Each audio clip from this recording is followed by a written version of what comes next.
everyone was at least slightly surprised by the latest announcement and release of Werewolf by Night, which was a horror project based on some really unknown comics. It was unusual, but the movie has been getting some pretty raving reviews. One of the actors in the movie talked about how much his friend Diego Luna helped him deal with stardom. Here's everything we know. First off, it's definitely worth watching. Honestly, as a one-time special on Disney Plus and an unconventional addition to the MCU, it's actually pretty great. And as of now, it has gotten the biggest audience scores of any series Disney has launched on the streaming service to date. Not just that, it's also managed to make a place for itself in the top 3 when it comes to critic scores too. It was given a whopping 94%. This puts it above pretty much every other release on the list, and yes, that also includes What If, but there is a chance it could drop and become tied with it. Generally, audience scores fall somewhere between the 80 to 90% range for most of these projects, that is, beside the unforeseen review bombing that's currently going on with She-Hulk, which has dropped to a goofy 36%, which is a massive 44% below the next closest score, Ms. Marvel, which was similarly review bombed for some time, though not nearly as badly. If you're not sure whether to watch Werewolf by Night or not, or even really know what it is, here's some info on it. The plot revolves around a secret cabal of monster hunters who get together at the Bloodstone Temple after their leader dies. While trying to honor his memory, they're thrown into a strange and fatal competition for a very powerful relic. This hunt puts them in the path of an evil monster. They're also pitted against each other in this struggle. Jack and Elsa put their abilities together, become allies, and they work together to get ahead of the other hunters and try to escape the mansion without dying. The movie wraps up with all other monster hunters dead and the Bloodstone in Elsa's hands. Her future with the stone is very vague, so we can't say what happens to her. We also see the other 2 characters escape the mansion. In another scene, they are shown in a wooded area having some coffee while they recover from what happened the previous night. This is the part where the story gets really intense. Mahershala Ali's Blade would make sense for Elsa because of their shared monster hunting profession. We don't know if that'll even happen since Marvel's Blade has had a pretty rocky development so far and is on pause, but we just love the idea of them both crossing paths at some point in the future. Here's what sets it apart from other Marvel movies. The aesthetic of the movie is heavily inspired by old horror films from the 1930s and 40s, and it promises plenty of excitement and scares too. It's a classic horror tribute and a really good one by all accounts. It's kind of an hour-long single episode tells us the story, and it's really unlike anything else the MCU has released until now. You can definitely expect to see more experimental projects such as this in the future because that's the sort of flexibility Disney Plus can give when used correctly. We don't know about you, but we're really glad to see the MCU branching out and expanding their film genres. We're also curious about what we'd get if they let Michael Giacchino direct a whole series or film rather than just scoring them. Coming up, Gael Garcia reveals Diego Luna helped him deal with fame. Gael García Bernal is about to reach a whole new level of stardom as Werewolf by Night will launch the actor's fame. Of course, Bernal has already had a fair amount of success in Hollywood, but working with Marvel and Disney will definitely up his popularity to levels he has yet to see. Luna has already seen what Disney could do for him. Let's not forget, we first saw him in Rogue One, a Star Wars story back in 2016. Luna would be getting his own Disney Plus series, Andor, revolving around his character before the plot of the theatrical film, which is presently debuting every Wednesday. In an interview with The Hollywood Reporter, Bernal talked about his intimate friendship with Luna and how the actor guided Bernal when it came to navigating the mass fame of being part of a major Disney property. We also found out that the 2 friends are doing something together right now, Hulu's La Máquina, and so they're always in touch, and it's been going great. Bernal talked very highly of Luna and explained what a big help he'd been. He continued saying, "When we were at the D23 conference, he was the one who explained to me what was happening because it was my first time. It was quite crazy, but it was fascinating to be around all these other projects and people and doing a press conference and press junket, in a sense, with all these different films and TV series was incredible." Bernal continued saying that if he had things his way, all premieres would be like that, where the film and series are fused. Moving on, why do fans want more from Bernal? Werewolf by Night has rapidly turned into one of the most critically acclaimed projects in Marvel's Phase 4, and a major reason for that was how amazing Gael's acting was. His portrayal of Jack Russell, or Werewolf by Night, left fans wanting more, as the new addition was very unique in the MCU. Bernal, along with Laura Donnelly as Elsa Bloodstone, took the lead for the Halloween special, and fans are hoping they'll come back to the connected universe. Of course, it could be tough to incorporate the characters in films like The Avengers or any of the super mainstream projects. However, the character's storyline and could be looked at further if Werewolf by Night leads to an interpretation of the Midnight Suns. For now, fans are going to have to sit back and see if Bernal comes back for his role, but the amazing reviews and insanely high viewership of this Halloween project should lead to further interpretations of the character. It would only make sense. In case you're wondering where you can see Gael García Bernal in Werewolf by Night and Diego Luna in Andor, both of them are streaming exclusively on Disney+.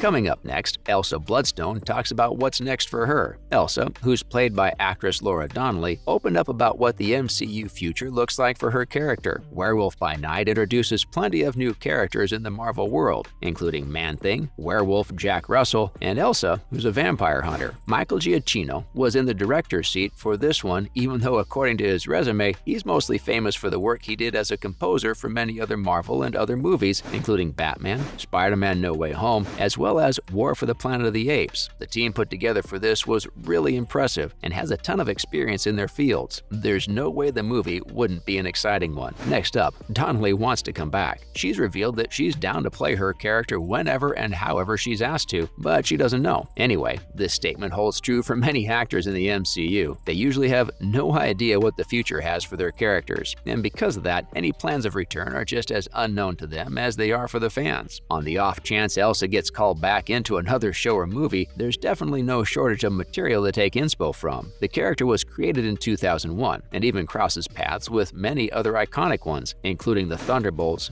Blade, and even the Avengers. Finally, what is the future of Werewolf by Night? The character can be taken in many directions. Most of those involve other familiar characters such as Blade and Doctor Strange, but that's not all. We came up with two different scenarios that might happen. There's a group of superheroes, Midnight Suns. This seems like the most probable direction, but there are some other things that could happen. He could also show up in the second season of Loki too. Another choice for his inclusion in the MCU would be an appearance or maybe even a proper role in Moon Knight Season 2, which also happens to be where the character made his first comic appearance in 1975. But the most probable path taken for Werewolf by Night would be in the superhero team-up Midnight Suns. The dark superheroes in this group include Blade, Doctor Strange, and Ghost Rider. This group of heroes would be the most suitable place for Werewolf by Night. The groundwork for this team-up would be for him to find himself a spot with characters like Doctor Strange. You might remember how after the events of Multiverse of Madness and the movie after the credits, we get a hint that more interdimensional and dangerous threats are on the rise. But think about it, who could be better than Werewolf by Night to help take away some of the load of supernatural characters? We wouldn't mind getting to see either of these. That's a wrap for this video. Are you going to check out Werewolf by Night? Let us know in the comments below. Make sure to give this video a thumbs up and subscribe to our channel for more videos like this. See you at the next one. Thanks for watching.